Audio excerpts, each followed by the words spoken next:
All right, hello everyone, and welcome to my channel.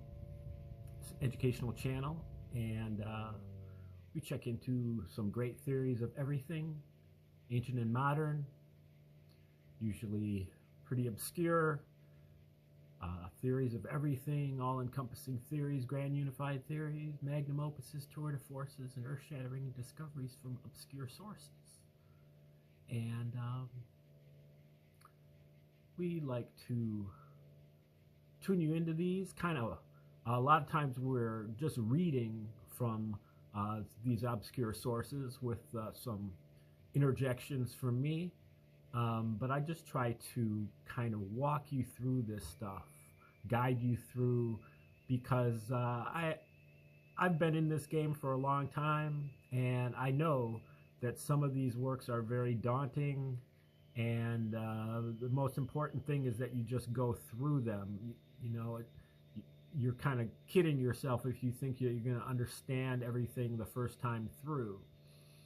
But just to get through them and then, you know, kind of review it at a later time to kind of understand it on another layer. But most of these things do have several layers to them, and but there are a lot of times there are things that you wouldn't read, or you'd shy away from reading them under normal circumstances, and I know how it goes, and so I'm trying to you know, walk you through some of these things that you might not normally read, and you know, for your own personal edification, your awakening to 5D consciousness, your formation of a holistic worldview, your quest for better spiritual, mental, and physical health. And today is our 220th video on what I've called the Reciprocal Church, in honor of Dewey B. Larson and his reciprocal system of theory, which is really, I think, the first comprehensive unification of religion and science.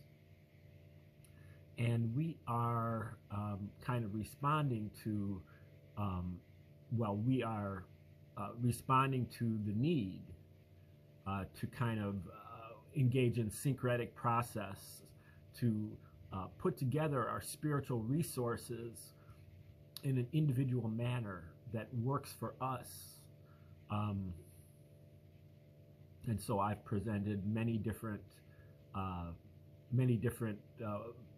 you know, magnum opuses or masterpieces from people that you probably haven't heard of, that you might be able to kind of interject into your own spiritual practices. And hopefully these things are things that you can believe in, things that can be verified, things that have evidence behind them, things that in many cases even have equations. And this is really to replace our Western religious tradition, which is in the process of being discredited. The New Testament for fraud, the Old Testament for plagiarism, and you know, dealing with God with a small g, and or really polytheism. And that's what we're looking at today, is the New Testament and how it was, I think, in my mind, very, very obviously written by the Romans, the Caesars, especially those of the Flavian dynasty, Vespasian and Titus, and Domitian from 69 to 96 AD, perhaps just the first two of those. Also, the Shadow Emperor, or Shadow Caesar at that time, was also Arius Calpurnius Piso, and I think he might have been the evil genius behind writing the Gospels. He also went by the name of Josephus, and Josephus is a name you probably heard because Josephus is the only first century author that isn't the New Testament to actually corroborate the existence of Jesus. But when you read Josephus's autobiography, you recognize that that's not worth anything, because he was an agent of the Roman Caesars. He lived in Rome at the Caesar's palace or whatever, and was the official court historian of Vespasian and Titus. Not only that, but he was an adopted family member of theirs. His name was also Flavius Josephus. Flavius, or Flavia, means blonde or golden. And those were the emperors that came in after Nero and the Julio-Claudian emperors. And then they had the year of the four emperors, where Galba, Otho, and Vitellius were all made emperor after Nero was assassinated in 68 AD. And they all were assassinated in quick succession between 68 and 69 AD. Then Vespasian, who was the general for the against the Jews for the Romans in the War of the Jews, 66 to 73 AD.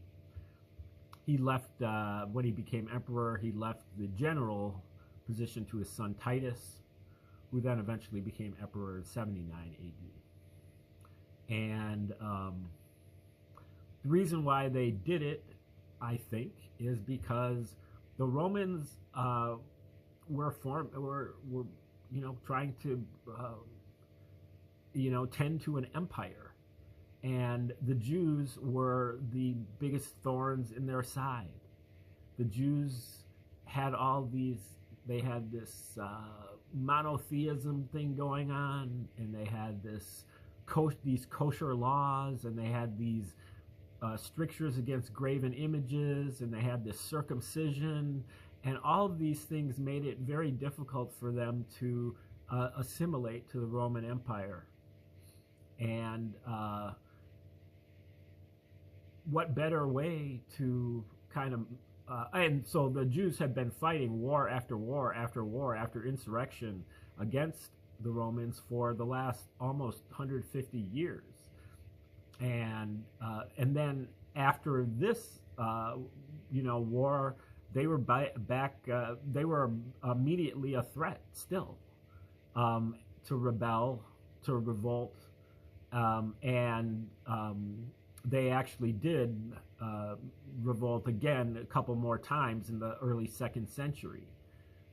So it was an ongoing problem, and so what better way than to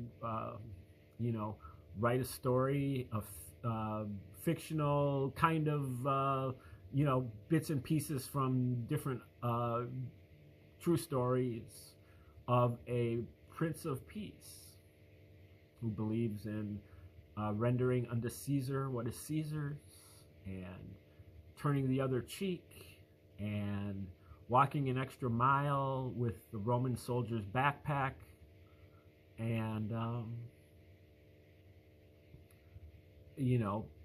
accepting low pay, slavery, and being obedient to the Romans. And so that's kind of what Jesus preached, and also being opposed to the Jews. And so, this is kind of the seeds of anti-Semitism. But the other part of it is that the Pharisees, which were kind of the opponents of Jesus, but they were kind of more secular-based Jews that also the Romans kind of worked a psychological operation with them as well, through this guy Yohanan ben Zakkai, and set up a kind of a campus for Jews to study what you call rabbinical Judaism, or to be rabbis. And that was all kinds of like really getting really into the scriptures. And this was kind of an alternative to for the Jews, because they kind of had their temple desecrated and plundered by the Romans, and their world was kind of shattered, and so this was another plan to kind of steer the Jews away from their current messianic but very just revolutionary and xenophobic and separatist religion, and try to get them into something that's a little bit more tame. And so they did that with the rabbis as well, and they did it with the more kind of zealous Jews in the form of Christianity. In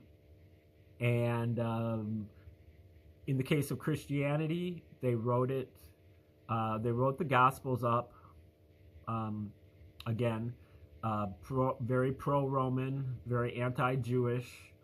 But the other part of the anti-Semitism that I was talking about is that the rabbis who were there at what's called Gophna, they witnessed the creation of Christianity, and they wrote about it in their Talmud, their rabbinical writings that they were putting together there. And so that is also a very strong direction of anti-Semitism, is because which goes on all even till today, because this secret still hasn't come out that the New Testament was written by the Romans, but the Jews know it, or a certain group of the Jews who are descended from these early rabbis, the Pharisees. They witnessed the Romans write the Gospels, and so they know what happened.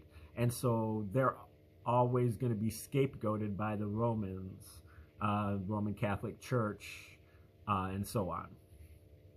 But right now, what we're doing is we're looking at the work of Michael Menescatz, who is just put out this book called Christianity's Origins, a Flavian Secrecy Cult. And what he does is he takes the book of Luke, and he takes Josephus's. Now remember, Josephus was Arius Piso, but he was also the court historian of the Romans. But he claimed to have been a Jew general who then surrendered to Vespasian and predicted that he'd become emperor. And when he did become emperor, Vespasian pardoned him, and he defected to the Romans and became the court historian. Sounds like a very tall tale, but that's what he tells. And he wrote the Wars of the Jews in the 70s AD. And if you look at the Wars of the Jews, the amount of parallels between Wars of the Jews and the Gospels are breathtaking. And he goes through these things and he graphs them out. He plots the points, putting the book of Luke on the vertical axis and the Wars of the Jews on the horizontal axis, and discovers that the Romans signed their name to the book of Luke and the Wars of the Jews. And he's going through all the parallels that he found. I think he found like 250 parallels just in the book of Luke between Wars of the Jews and New Testament. And so he theorizes that the reason why they did it is that they wanted to kind of convert people to Christianity, but then the Christianity thing, Jesus prophesies a lot, and a lot of things that he prophesies for the future are actually fulfilled in Wars of the Jews, which is supposed to be a history. So fulfilled in history by Titus or Vespasian in the war. So really, it's setting people up to eventually kind of cast aside the following of Jesus and recognize that the second coming of Jesus was Titus, and to worship Titus as the divinity. So he he sets up a set of steps there, like 4 steps. So first you get into the Jesus, and then you go a little bit deeper into it. Then you recognize that Jesus leads to Titus, and then you kind of dispense with the Jesus part of it and become what he calls a pure emperor worshiper. Now I don't necessarily buy this theory. I do buy the Roman provenance to the Gospels, but whether this is exactly right, I don't know, but I'm wanting to hear him out on it. But so yeah, the final step is the APTVS divinity believer. APTVS is the 5 Roman letters that are spelled when you plot the Luke crossed with Wars of the Jews. He says those senior initiates who were suitably hooked on Flavian emperor worship could then advance to the final level and are then shown the evidence that Luke and Jewish war parody each other, along with the evidence that these cannot be coincidences, therefore the pattern of them. And this would lead the initiate to conclude that the Jewish war and Luke must have the same origin, forcing them to see Jesus as merely a fiction and his story as a parable of Titus, written with the righteous purpose of converting sinners to emperor worship. Now, what he doesn't mention is that there is another level there where you recognize that not only are the Gospels fiction, but you have to recognize that War of the Jews is also fiction, even though it may, reference some actual events. The details are fictional, are certainly propagandistic. Okay, moving on. Whilst Vespasian and Titus probably instructed a team of experts to write Luke, initiates might be told that it was written by Vespasian and Titus themselves. So the team of experts would be the Piso family, but especially Arius Calpurnius Piso. Also his wife Bernice, she was a Jew. His second, third, fourth wife, whatever, his final wife. And also this guy Tiberius Alexander might have been in on it too, who was another Jew. He had at least 1 or 2 Herodian wives from the Herod family, and the Herods were kind of, I think, related to the Maccabees. You could argue that at least, and so they were, but they were puppets of the Roman Empire, Sadducees, and they fled to Rome when the Temple of Jerusalem was sacked in 68 AD. And so I'm sure they helped Arius Piso as well, because he did not know Hebrew. And, lo and behold, the Gospels of the whole New Testament is written in Greek. That's your first red flag right there. How the hell are the Gospels going to be written in Greek? Jesus speaking is in Aramaic. All the people in that area spoke Hebrew, Aramaic, and wrote Hebrew. Only a small segment of the elites among the Jews used Greek. Called them the Hellenistic Jews. So that should tell you where it's coming from. And it also should, shed light on, again, the shakiness that Jesus is speaking in Aramaic and it's being translated into Greek before you even get the words out of his mouth. And then you got to translate it into Latin, and then you translate it into English. So it's a long train of, potential abuses. So Vespasian and Titus probably instructed a team of experts to write Luke. Initiates might be told that it was written by Vespasian and Titus themselves. as further evidence of their divinity. They would also be told the meaning of the APTVS message and led to believe that the Flavians embodied a supreme deity, perhaps one to be seen as encompassing the power of all the gods, all the other gods. Although this isn't as simple a narrative as so Jesus' story is basically a collage of existing deities. We are unpacking here how a team of propaganda strategists planned to gaslight the empire's peoples into adopting a religious stance that they would otherwise never contemplate. A stepwise approach would have made sense, since achieving this in a single step was impossible. So that's why we shouldn't expect the explanation to be simple. I realize the reader might question why there is no record of a secrecy cult that involved keeping these particular secrets from outsiders. But remember, the goal was to trick commoners into joining a secrecy cult. This is much easier if, outwardly, it seems to only involve the innocuous worship of a peace-loving miracle worker. Therefore, the best name would be to have no name at all. So to outsiders, there was no visible secrecy cult at all. There was only the early church promoting faith in Jesus.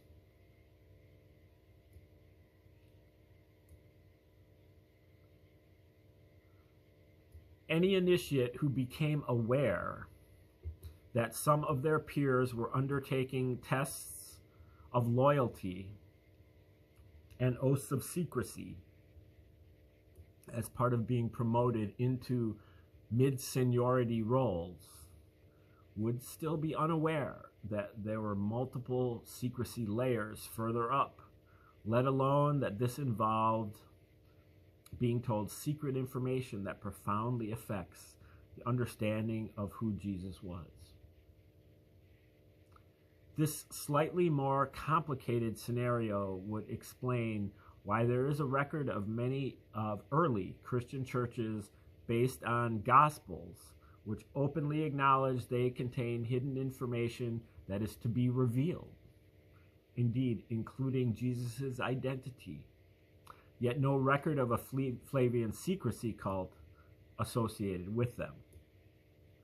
Whilst I will demonstrate that Luke and Jewish War were written together, with parallels that would help convince an initiate to see Titus as the second coming, and other parallels, including the APTVS pattern, that would help convince. Sorry, I've got to turn the page, which is a little bit of a chore.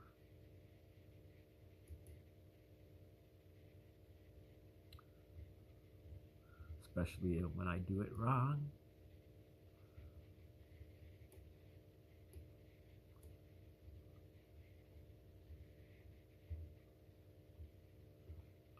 It's like the zoom function is just so inconsistent. Sometimes it zooms for me, and then sometimes it just doesn't seem to do it.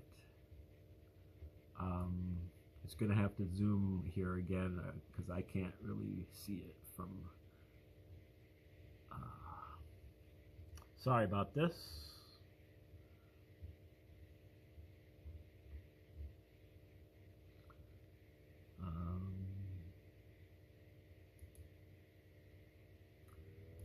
Okay.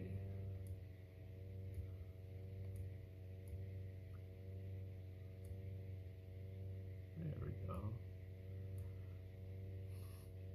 See the initiate that Jesus was invented by the Flavian Roman government. My thesis that this was done to drive initiates toward pure Flavian worship is the obvious explanation, as opposed to being something I can definitely prove. And the idea that this religion was originally intended to be a secrecy cult, like Mithraism, is an example of where my thesis goes beyond what I have discussed in my published articles. Next, I will review the stages in more detail, explain how the surviving second version of Jewish War might have been constructed in 2 stages, and then show the explanatory power of my thesis and how few assumptions it requires. Now, I'm sold on the general thesis, but the specifics, the secrecy cult, I'm not sold on yet. He keeps stating it, but I guess it's a little bit of arcane. It's kind of arcane because it doesn't really matter. The main points I can get with, which are that the Christianity in general was invented by the Romans, and it can be proven, and especially through this APTVS pattern, which the odds something like that would happen are beyond astronomical. Okay, this section is called The Hidden Meanings That Did Become Publicly Known. I don't need to argue that Jesus' story subtly suggests Jesus is God, because this is what Christians believe. The same applies to the view that Jesus saves us from our sins, and that we don't need to perform the Jewish Passover ritual anymore.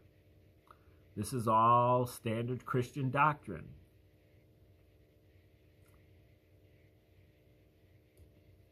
It was critical to the Flavian emperor's goals that the gospel message of this recently deceased Jewish Messiah should be enticing to Jews in the 70s, the CE 70s. And that's why these messages are not explicit. So while this view that Jesus is supposed to be God is ubiquitous in the modern era, it was initially intended to be a secret. When Constantine decided to promote Christianity as the religion for his empire, he clearly decided that this information could be public. And that set the stage for modern Christianity, having much the same philosophy. The fact that he suppressed Mithraism simultaneously, or rather let his new church do so, hints maybe that this secrecy cult was a branch of Mithraism. Perhaps, whilst the secrets of Mithraism remain secret to this day, if they did contain the evidence described in this book, this would explain why Constantine's rule heralded its sudden eradication. This section is called The Two Main Revelations That We Didn't Know About. Revelation 1. A first sequence of parallels to help lead Jesus' followers see the emperor as the second coming. Previously, I showed a chart with the parallels Joseph Atwill, in his book Caesar's Messiah, had published. And that's the second edition, Caesar's Messiah, the Flavian signature edition, which I think is from 2010. That shows those parallels a lot better. His book Shakespeare's Secret Messiah also is important, I think, in seeing some of those parallels. Previously, I showed a chart with the parallels Atwill had published, in which a diagonal line is visible. To me, so when you see the diagonal line, that's the side of the V of the APTVS pattern. But that basically means that they're in order in both books, because they're going, the book of Luke is like starting with chapter 1, 2, 3, 4, 5, 6, and up to 24. And Wars of the Jews is paragraph 1 all the way up to paragraph 700, and so, or so. And so if they're in order in both books, then you get a diagonal line. So that's the part that Atwill really focused on. I think there's about 40 parallels there. But that just makes up a small part of Menescott's chart. So Atwill published in which a diagonal line is visible. To a good approximation, the parallels forming that diagonal line are the ones where Jesus is described as repeatedly parallel to Vespasian and Titus. They are in a nearly diagonal line because they are generally in the same order in both Luke and Jewish War. If the goal was to reveal the secrecy cult initiates, to secrecy cult initiates, that the divine Jesus' life was a prophetic foretelling of Vespasian and Titus, then it becomes easy for the priest to convince that person that Titus is the second coming of Jesus. The second conversion would be helped greatly by Jesus' prophecy in the Gospels that his second coming would come within one generation, which at that time was taken to mean 40 years, and that his second coming would be revealed by the fall of Jerusalem, which Jewish War goes to some lengths to show was done by Titus. Atwill, I don't know why Menescott doesn't bring this up, or maybe he does later, but Atwill goes to some lengths to show that the events, many of the events, especially the Passover events, that occur on Passover weekend, like the crucifixion, and they are exactly 40 years apart between the events of Wars of the Jews and the events of the Gospels. So he shows that they are set off exactly 40 years apart. In coming chapters, I will dig into the detail of these parallels and show that some of them contain riddles, which, when the solutions are presented, would assist in directing believers to accept Titus as the divine second coming. I think he actually got a riddle that showed him that he is supposed to plot these points and get the signature from the points. I think that might be in Luke chapter 10. I haven't checked that out, but I believe that's maybe where he got that tip to do that. Okay, we're going to stop right there, and we will resume tomorrow when we return. Thanks for tuning in today, and